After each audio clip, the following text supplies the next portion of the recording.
بسم الله الرحمن الرحيم.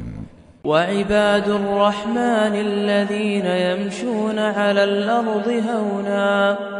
وإذا خاطبهم الجاهلون قالوا سلاما والذين يبيتون لربهم سجدا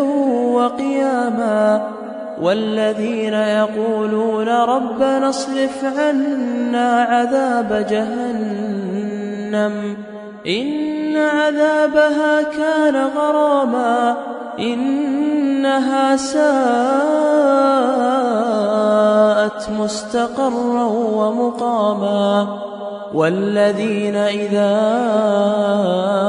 أنفقوا لم يسرفوا ولم يقتروا وكان بين ذلك قواما والذين لا يدعون مع الله إلها آخر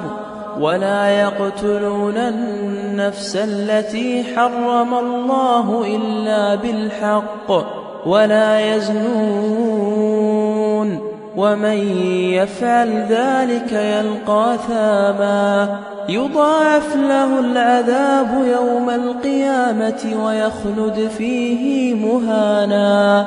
إلا من تاب وآمن وعمل عملا صالحا فأولئك يبدل الله سيئاتهم حسنات وكان الله غفورا رحيما ومن تاب وعمل صالحا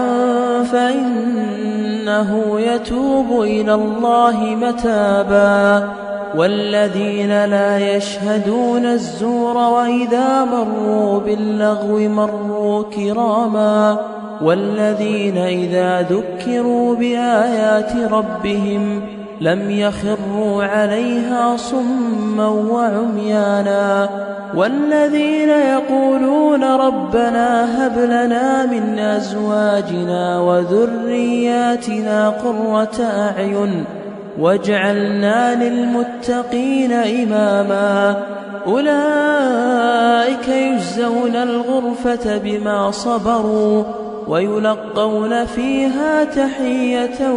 وسلاما خالدين فيها حسنت مستقرا ومقاما قل ما يعبأ بكم ربي لولا دعاؤكم